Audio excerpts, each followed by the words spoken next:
India news में आपका स्वागत है। मैं हूं आपके साथ हैदर ज़ैदिया। ये खबरों की शुरुआत करते हैं फटाफट अंदाज में। संसद के मॉनसून सत्र का आज 16वां दिन। इस दौरान उपराष्ट्रपति और राज्यसभा के चेयरमैन एम वेंकैया नायडू को विदाई दी गई।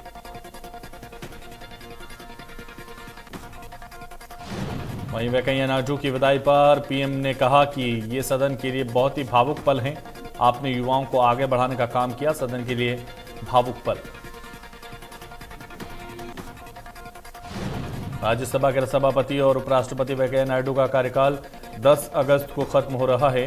वेंकैया नायडू के विदाई समारोह के दौरान पीएम मोदी के अलावा विपक्षी दलों के सभी नेता मौजूद रहे।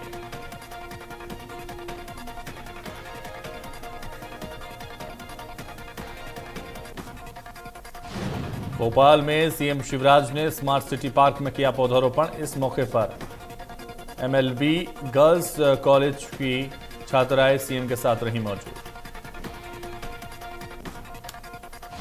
वहीं सीएम ने स्कूल की छात्राओं से बातचीत की और आजाद सैटेलाइट प्रोग्रामिंग की प्रोसेस की जानकारी ली। साथ ही छात्राओं को भविष्य के लिए शुभकामनाएं भी दी। इस मौके पर सीएम शिवराज ने छात्राओं की तारीफ की। उन्होंने कहा कि बेटियों ने कमाल कर दिया और दिखा दिया कि कुछ भी असंभव नहीं। कुछ कमी रह गई तो फिर प्रयास करेंगे। ऐसी योजनाओं के से छात्रों में गणित और साइंस के प्रति रुचि बढ़ेगी।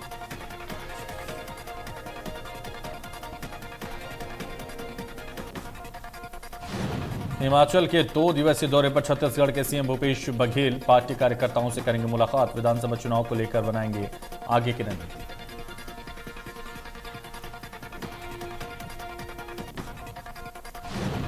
एमपी के गृहमंत्री नरोत्तम मिश्रा के डबरा पहुंचे। इस मौके पर बागेश्वर धाम सरकार पंडित धीरेन्द्र कृष्ण शास्त्री मौजूद रहे। इस मौके पर उन्होंने लक्ष्मी नारायण मंदिर में पूजा अर्चना की।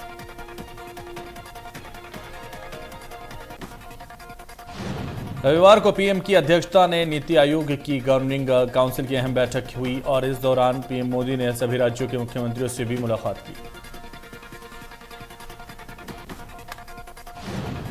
इस मौके पर एमपी के सीएम शिवराज चौहान ने कहा कि देश की $5 ट्रिलियन की अर्थव्यवस्था बनाने के लिए प्रदेश $550 बिलियन का योगदान देगा।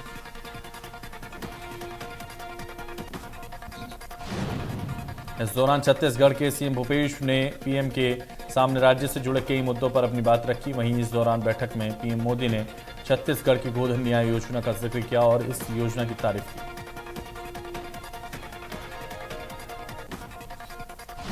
पीएम मोदी ने छत्तीसगढ़ की गोधन योजना की तारीफ करते हुए कहा कि ये योजना किसानों के हित की है।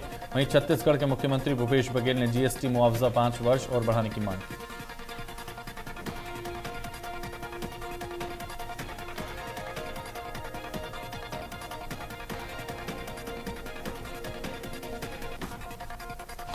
राजधानी भोपाल में सावन के आखिरी सोमवार को सीएम शिवराज के बेटे कार्तिकेय शिव की आराधना की ओर कांवड़ यात्रा में शामिल हुए।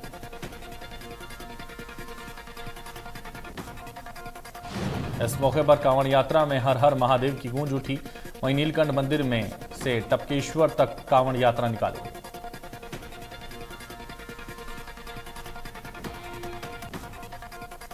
छत्तीसगढ़ के कवर्धा की रहने वाली अंकिता गुप्ता आजादी के 75वीं वर्षगांठ पर यूरोप की सबसे ऊंची चोटी एल्ब्रूस पर्वत को फतेह करेगी। 15 अगस्त को 18,510 फीट ऊंची एल्ब्रूस पर्वत की चढ़ाई कर देश का तिरंगा फहराएगी।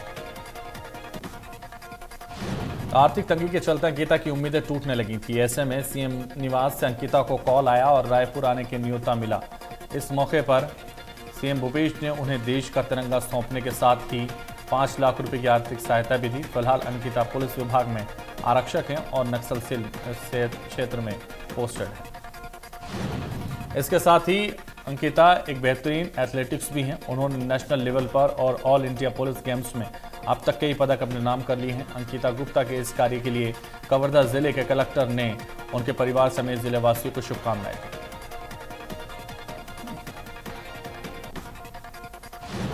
छत्तीसगढ़ की राज्यपाल अनुसुईया उइके आजादी का अमृत महोत्सव पर राष्ट्रीय कार्यकारिणी में शामिल होने वाली दिल्ली पहुंची और इस मौके पर उन्होंने पीएम मोदी से मुलाकात की और छत्तीसगढ़ के कई मुद्दों पर चर्चा हुई।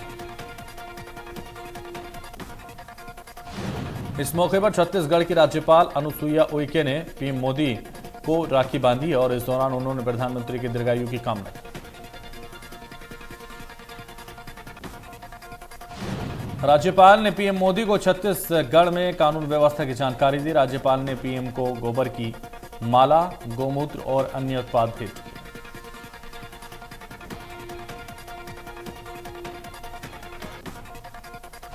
छत्तीसगढ़ में कोरोना वायरस संक्रमण के साथ ही स्वाइन फ्लू ने सरकार की टेंशन बढ़ा दी। अब स्वाइन फ्लू से भी मौत का मामला सामने आया।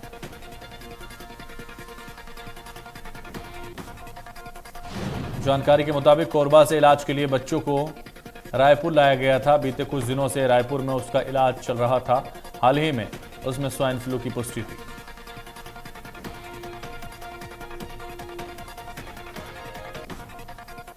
मध्य प्रदेश से आईएएस अफसर नियाज खान ने अपने ट्वीट के जरिए मोदी सरकार की तारीफ की। उन्होंने अपने ट्वीट में लिखा कि वर्तमान की केंद्र सरकार को 20 साल तक रहना चाहिए।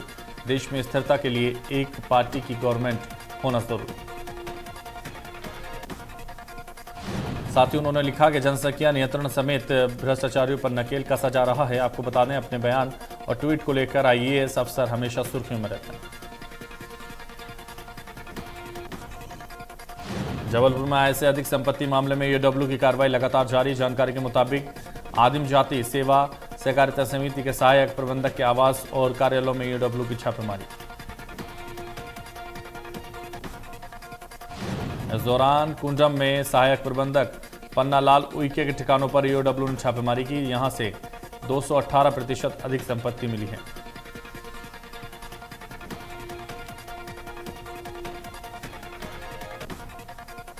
जांजगीर चांपा में हसदेव बांगो परियोजना का नहर टूट गया, जिससे 100 एकड़ से ज्यादा फसल खराब हो गई और लोगों के घरों में पानी घुस गया।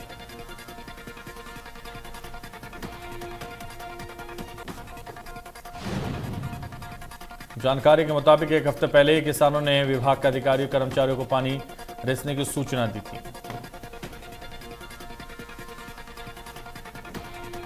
रायसेन में सिलवानी नगर परिषद के वार्ड 15 के बीजेपी पार्षद प्रदीप कुशवाहा का एक वीडियो वायरल हो रहा है।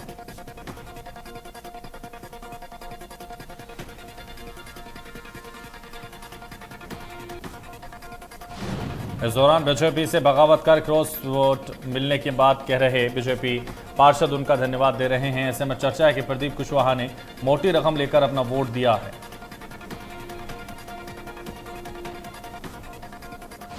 राजधानी भोपाल में डॉक्टर आर.के. मैया ने भी विभागीय अधिकारी कर्मचारियों को लंपी चम योग के खिलाफ अलर्ट मोड में रहने के निर्देश दिए हैं। इस बैठक में संयुक्त संचालक, उप संचालक, संभागीय और जिला ले प्रभारी से पशुओं के स्वास्थ्य की स्थिति पर चर्चा की गई। उन्होंने कहा कि प्रदेश के सीमावर्ती राज्यों में व्यापक रूप से फैली हुई इस बीमारी के लक्षण रतलाम जिले के पशुओं में देखने को मिले हैं।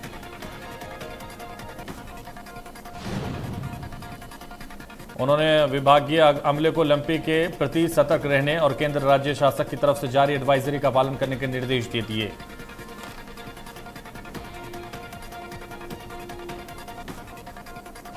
बुधनी से सड़क हादसे का मामला सामने आया, जहां एक जीप के ब्रेक फेल होने के कारण जीप बेकाबू हो गई और पलट गई, जिसमें 8 लोग गंभीर रूप से घायल हो गए।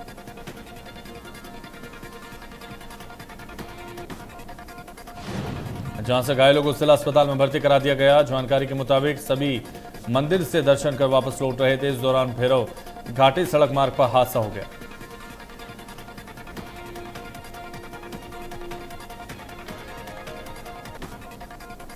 बालोद में ग्रामीणों ने अवैध शराब बिक्री से खासे परेशान थे, जिसके बाद शराब बिक्री और खरीदने वालों को से 51,000 रुपए का जुर्माना लगाया जाएगा।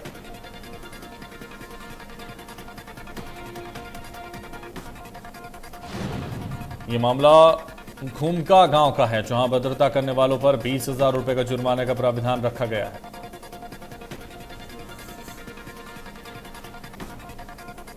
रायपुर से एक युवक की बुरी तरह से पिटाई का वीडियो सामने आया, जिसमें बदमाशों ने युवक की लाठी डंडों से पिटाई कर दी। जानकारी के मुताबिक युवक से बस स्टैंड के बीचों बीच घसीट कर पीटा गया।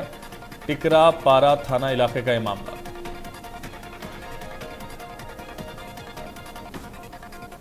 भोपाल से एक मां की निर्दयता का मामला सामने आया, जहां महिला अपने 4 साल के बच्चों को रोता हुआ छोड़कर अपने प्रेमी के साथ भाग गई।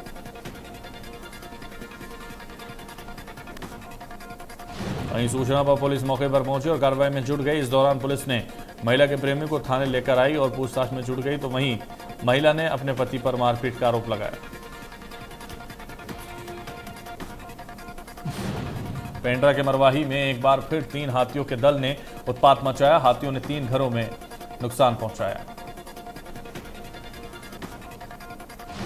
इन हाथियों का दल मरवाही रेंज के आसपास मौजूद। इस दौरान ग्रामीणों के घरों को भारी नुकसान पहुंचाया। करीब 1 दर्जन किसानों की फसल भी बर्बाद हो गई। वहीं वन विभाग के अधिकारी नजर बनाए हुए हैं।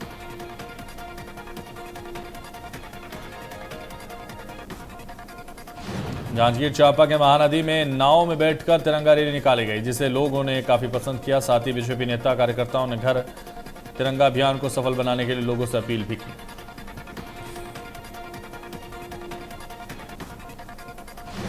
रतलाम में हर घर तिरंगा अभियान के मद्देनजर व्यापारियों द्वारा तिरंगा लेकर युवाओं के साथ रैली निकाली गई, जिसमें स्कूल के बच्चों ने भी हिस्सा लिया।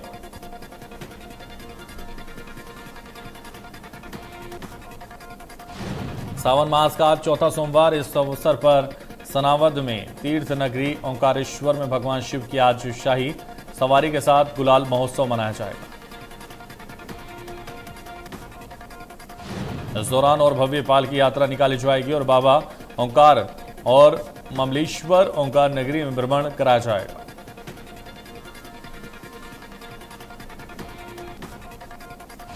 गाय में लंपी स्किन बीमारी हरियाणा के कई जिलों में फैलती जा रही है। सबसे ज्यादा यमुनानगर जिला प्रभावित है। उसके बाद सिरसा में काफी संख्या में गाय इस रोग से प्रभावित हुई है। इसके अलावा 5 से 6 अन्य जिलों में भी इस रोग के होने का पता चला है, जिसके बाद पशुपालन विभाग ने अलर्ट घोषित किया है। यमुनानगर के ग्रामीण इलाकों में के अलावा गाय और भी बीमार पीड़ित हैं।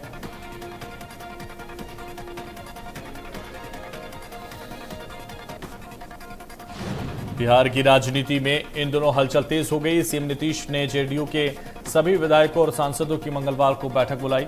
जानकारी के मुताबिक राज्य की जेडीयू और बीजेपी गठबंधन सरकार में सब कुछ ठीक नहीं चल रहा है। सूत्रों के मुताबिक नीतीश की पार्टी बीजेपी के साथ गठबंधन खत्म कर सकती है, ऐसी अटकलें लगाई जा रही हैं। आपको बता दें, कल पीएम मोदी की अध्यक्षता में नीति आयोग की बैठक हुई थी और इस बैठक में नीतीश कुमार शामिल नहीं हुए थे।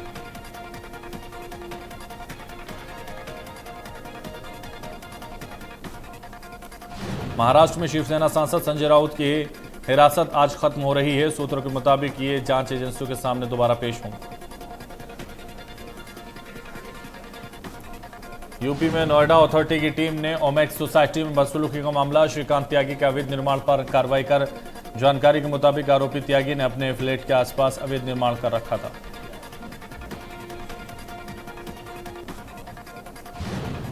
जानकारी के मुताबिक खुद को बीजेपी नेता बताने वाला श्रीकांत त्यागी सोसाइटी का मेंटेनेंस चार्ज भी नहीं देता था और अथॉरिटी के नोटिस को भी अपने रसूख से रुकवा दिया था।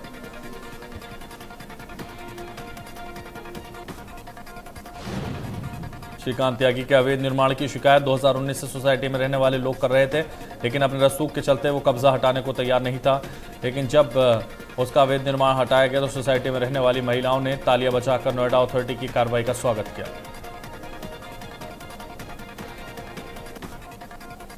राजस्थान के सीकर में खाटू श्याम जी में बाबा श्याम के मेले में भगदड़ मच गई।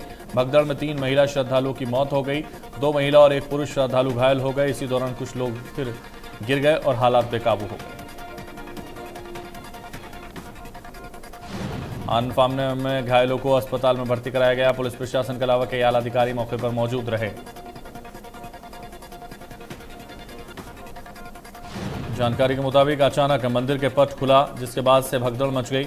आपको बता दें, खाटू श्याम जी विश्व प्रसिद्ध मंदिर है, जहां दर्शन के लिए देश दुनिया से भक्त दर्शन करने आते हैं।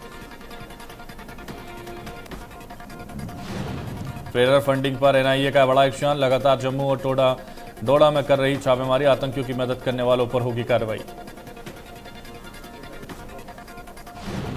देश के कई हिस्सों में बारिश का दौर जारी। भारतीय मौसम विभाग के मुताबिक अगले 3 से 4 दिनों में मध्य भारत और पश्चिमी तट पर 200 मिलीमीटर से ज्यादा बारिश के आसार। इससे कई स्थानों पर बाढ़ भी आ सकती है।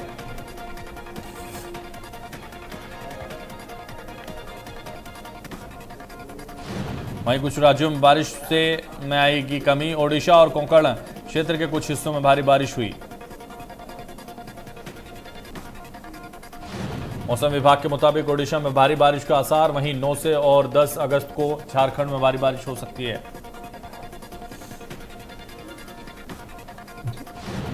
पश्चिम बंगाल में 9 से 10 अगस्त को भारी बारिश की संभावना। विदर्भ और पूर्वी मध्य प्रदेश में 8 से 10 अगस्त को गरज के साथ भारी बारिश की संभावना भी है।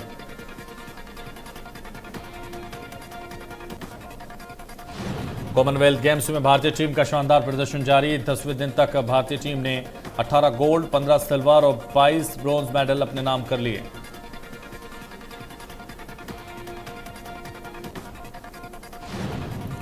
कॉमनवेल्थ गेम्स के 10वें दिन भारत ने 15 मेडल अपने नाम किए। 5 गोल्ड और 4 सिल्वर और 6 ब्रॉन्ज मेडल शामिल। भारत मेडल टैली में 5वें नंबर पर मौजूद।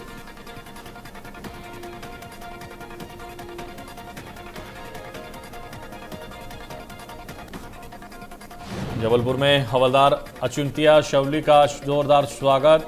बता दें कि कॉमनवेल्थ गेम्स में वेट लिफ्टिंग में अचिंत्य गोल्ड मेडल जीता है। लोगों ने जीत की खुशी में कई जगहों पर विजय रैली भी निकाली। मेडल जीतकर अचिंत्या ने कहा कि मेरे गर्व के पल हैं, ये मेडल देश को समर्पित है।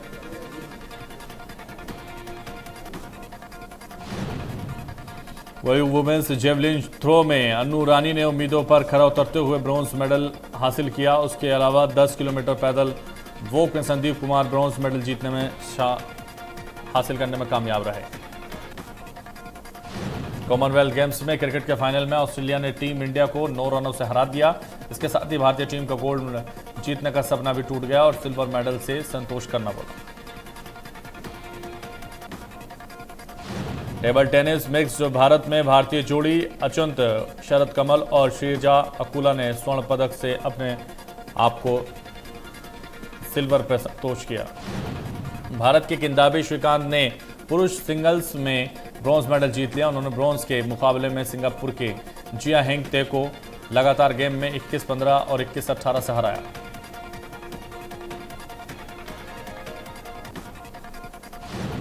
भारत की दीपिका पल्लिकल और सौरव घोषाल ने स्विकेश के मिक्स्ड डबल्स में ब्रॉन्ज मेडल जीत लिया। भारतीय जोड़ी ने ऑस्ट्रेलिया की ड्रोना लोबन और कैमरन पिल्ले को 11-8 और 11-4 से हरा दिया।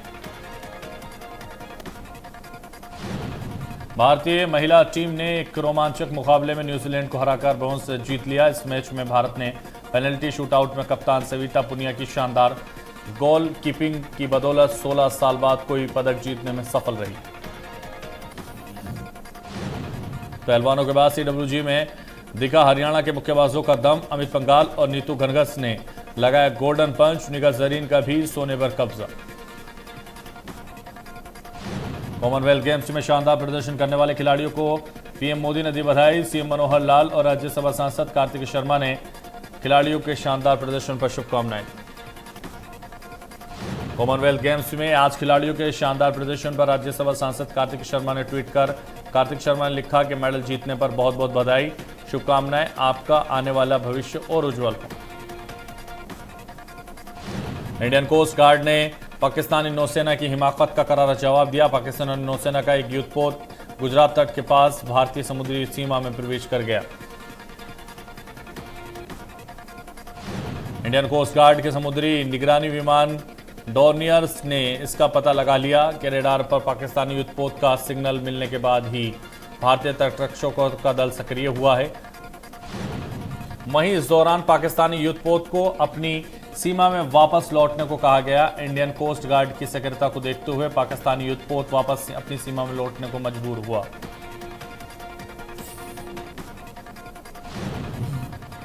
फिल्म मासूम सवाल के पोस्टर पर धार्मिक भावनाओं को ठेस पहुंचाने का लगा आरोप। इस मामले में फिल्म मासूम सवाल के निर्माता और निर्देशक के खिलाफ एफआईआर दर्ज की गई।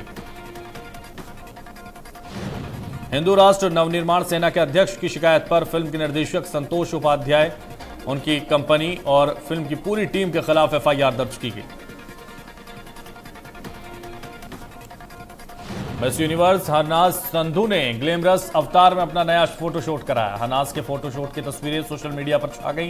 हरनाज का लुक भी लोगों को काफी पसंद आया।